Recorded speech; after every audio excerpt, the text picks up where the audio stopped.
En apnéa, l'absence d'eau devient une métaphore qui traverse les nageuses dans leur quête. Cependant, le paysage n'offre rien d'autre que des mirages. Les mirages sont une illusion trompeuse, quelque chose qui, de loin, semble être ce que nous cherchons. Le mirage nous encourage à nous y rendre, et une fois là-bas, il disparaît. Toute absence a un caractère inhospitalier. Ainsi, piscine, lac, lagune, mer deviennent des mots pour nommer ce qui nous manque. Et c'est justement ce qui manque qui motive à poursuivre une promesse. C'est en France que je deviens étrangère. Mais qu'est-ce que c'est que d'être étrangère ? À ce moment-là, je ne le sais pas. Je suis une fuite, dissociée de son apparence. Je ne suis venue avec aucun objectif particulier. Quelle maladresse de partir sans but. Pendant le voyage, décrypter ce qui manque et ce qui est en trop fait partie intégrante de l'aventure. J'ai suivi les promesses et les mirages de la nouveauté et du voyage sans destination jusqu'à ce qu'ils deviennent mon étrangeté. Pour la première fois, je perçois un éloignement entre mon moi d'origine, dépassé par les circonstances, et mon moi en mutation. Je dois m'adapter rapidement aux exigences du nouvel environnement pour m'insérer dans le jeu social. Un jeu social soutenu par une histoire et une culture très différentes de la mienne.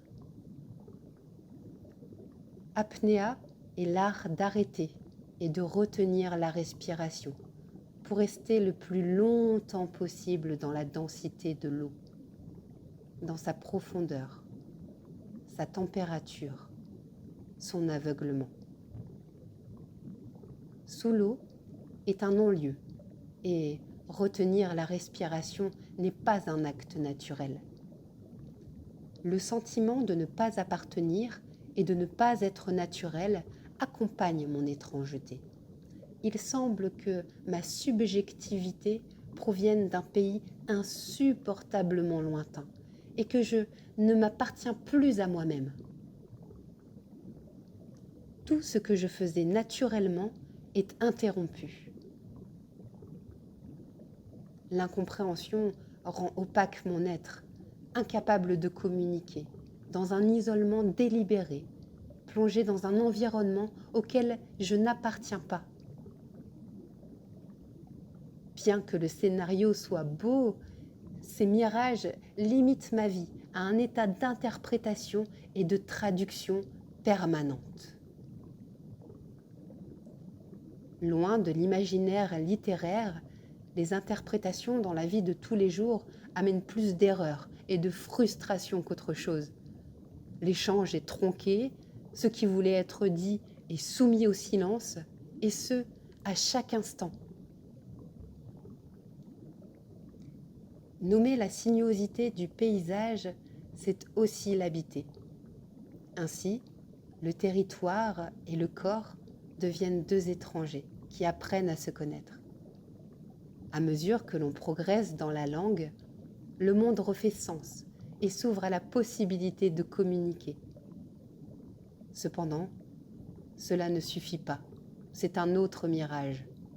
Car le fait de ne pas pouvoir m'exprimer devient explicite, même pour les choses les plus simples, comme défendre une idée, partager un sentiment, transmettre une sensation. Et c'est sans parler de raconter une blague ou d'entrer dans les nuances du littéral et du figuré, d'un mot dit à l'envers. Les régionalismes, les ironies et toute allusion font alors partie d'un chapitre qui ne se termine jamais. Je te jure qu'en espagnol, je suis souvent drôle et intelligente. Ah, dommage de ne pas pouvoir t'offrir tout le package maintenant et en français. Oui, c'est en 2015 et en France que les nageuses apparaissent. Au moment où mon étrangeté fait surface, je communique à peine certaines choses, Je déambule sur un territoire vide de but et dans le besoin urgent d'appartenir. Je commence à photographier et à déformer ce qui fait du sens. Aux nageuses, je nie la complaisance de l'eau, car en moi, la complaisance de l'expression est niée. Nous nous immergeons dans un paysage magnifique mais inapproprié. Elles, cherchant à se complaire dans l'exécution de leur rôle, et moi, voulant me satisfaire dans mon incapacité linguistique. Cela me fait plaisir de les voir si inadéquates, équipées de tout le nécessaire pour nager dans un environnement qui complique leur existence. À peine je comprends et je communique certaines choses, je suis à la phase du balbutiement. J'ai perdu la capacité de m'exprimer. Ma langue maternelle n'a pas de validité ici. Je vis dans un état d'interprétation et de traduction permanente. Mais dans la privation, j'apprends alors que s'exprimer, c'est être, et que le langage intime est fondamental pour l'amour.